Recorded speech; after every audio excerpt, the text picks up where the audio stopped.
They're profit-making corporations, and they are now being given the role of running schools where children will enter the school as soon as possible, kindergarten, and they will stay in that school until they're 18. So now we are linking profit-making next to children. The other thing we know about the academy schools is that they're getting close to an organisation called Absolute Return for Kids, ARC. And I suggest you Google ARC and you start to have a look at it, because then you'll start to discover an interesting little project called Project Caressing. And this is where in schools young children are going to be taught that it's very nice to be caressed by adults. I'm not making this up. You can go and research it yourself. Now, if you're wondering where this leads to, I'm going to tell you what's coming unless we do something about it.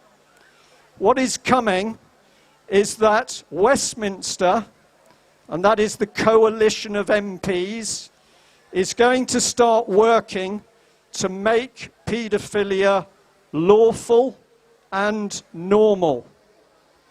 And I'm looking and I can see some of the expressions. Somebody's shaking their heads and saying, no, what this man is saying is not true.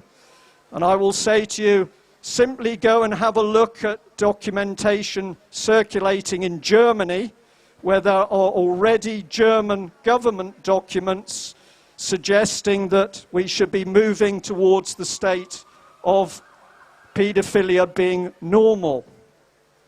If you go to Denmark, we're heading in the same direction, and the same think tanks, many of them linked back to Mr. McKenzie, if you remember him and his reports on sexuality. Well, Mr. McKenzie clearly used evidence from paedophiles in his sexual report, and his advice is now being used by social services to form future childcare policy. So I'm going to say to you, for those of you who have heard some of the victims today, and you're finding it hard to accept how this is happening in authority, I am going to tell you that when you take the lid off what is happening in local authorities and social services, you will find the most despicable things happening. Now, I am not saying that everybody connected with social services is a paedophile. That would be a very bad thing to say because it's untrue. But what I will say to you is that we have created a system which is so secretive that paedophiles who do exist within social services and local government and Westminster and the church can operate without due justice. If we're going to do something to clear up what is happening, we, as adults, concerned adults, have got to do something very, very easy. It's so easy because I know all of you can do it. You do it every day. All you have got to do is talk to other people about the problem. You have got to talk to your neighbours and you've got to say to them, do you know what is really happening with children? And then I'm going to say to you, that's the easy bit. Because when you do this, something strange will happen. And that is, some of your friends will stop liking you. And the reason is that people don't like to talk about child abuse and paedophilia because it's mucky and dirty and it's degrading and depressing. And we'd rather talk about football. Well, I wouldn't. We'd rather talk about our nice visit to Trafalgar Square. We'd rather go and buy the ice cream. But what we've got to do is bite the bullet and start talking about the problem. It is not 1 or 2 children. It is not happening to 10 children. It's not 100 children. This abuse is happening to thousands of children in this country, and the abuse is being facilitated by abusers within social services and the local authorities. What they do is they turn the tables on the caring parent. The parent who exposes the abuse is the one who's ridiculed and undermined. It will be the caring mother or the caring father who is the one who is subjected to a psychiatric report which says that they've got mental problems, split personality, they're depressives.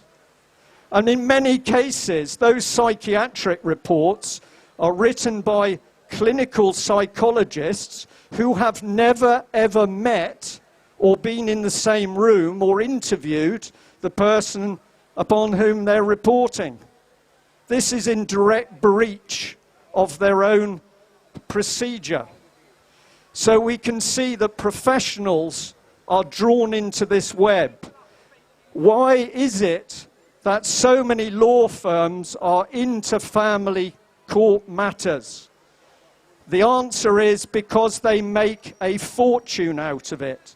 The family court system is making our law firms a minimum of £20 billion each year. £20 billion. And that is why every law firm is very happy to drag out each of the family court cases for as long as possible. They don't want to give the children back to their parents, because if they do that, they cut off their own money supply. So if we're going to talk to people about the problem, we need to start looking at law companies and looking at where they're making their profit, because the legal aid they receive comes from our pockets. We pay for it through our taxes.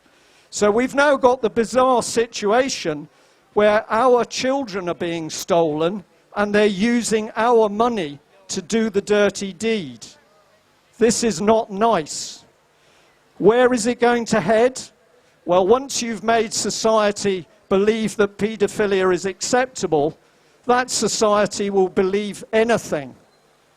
And my view as an ex-naval officer, if I'm allowed to say that to you today, is that if I look at what's happening in this country, I smell democracy dissolving. I don't see David Cameron giving us democracy back. I see that his big society is a means by which he can take further freedoms away from us. So we need to watch Mr. Cameron and his henchmen like hawks. Any dictatorship wants the children. Stalin, China, East Germany, wherever you go, the dictators always want the children. Why? Because if you can groom the children into their political belief system, then you have won the country as a whole. And personally, I find it extremely creepy that we now have both the Labour Party and the new cons under Mr. Cameron starting to talk about getting children into service, children working with the police, children starting to do things on the streets. To my mind, this is how Hitler invented the Hitler Youth. So you may think that I'm jumping into a different arena by starting to talk to you about a dictatorship. But I would underline for you today, in the rain, that if we cannot protect our children, we do not have a future. It's as simple as that. So I'm going to end there, but I'm going to show you one thing first. This is a book, another book, written by another victim. It's called Pin Down. It was written by a lady called Teresa Cooper, and it talks about her abuse over a number of years in a care home. And the interesting thing about the care home is that it was run by the church. So for those of you who are Christians or go to church regularly and think you're Christians, you need to start looking at the church, because the church is also involved in abusing children.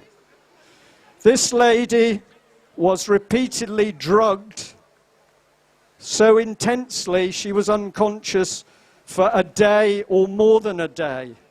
And when she was unconscious, she was visited in her room and raped and abused. Have a look for the book on Google. I recommend you read it, but I also recommend you don't read it at bedtime, because it is a very disturbing book.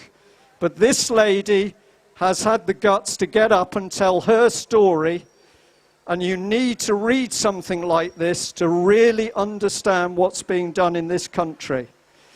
Do I think we can do something about it? 4 years ago, I was finding that difficult. But I can tell you that over the last year, and over the last 6 months in particular, it's been phenomenal how people are starting to link up. And what I like is that people are beginning to drop political banners. It doesn't matter whether you're a Tory, it doesn't matter whether you're Labour, Lib Dem, none of that matters, because to solve the child abuse situation, we have to revert to simple values: truth, honesty, compassion. And in my mind, those are the things missing in our government. If we can get ordinary people to act on their conscience, to drop their political labels on this subject, we will start to get somewhere. So it's up to you. I know the people at the back who are crowding up there by the National Gallery, some of them can hear. And we would ask all of you today, when you get home, talk to your friends, talk to your relatives, and do it every day, because if each one of you says to 2 friends what you've heard today, the truth will spread. Thank you very much. Thank you, Brian.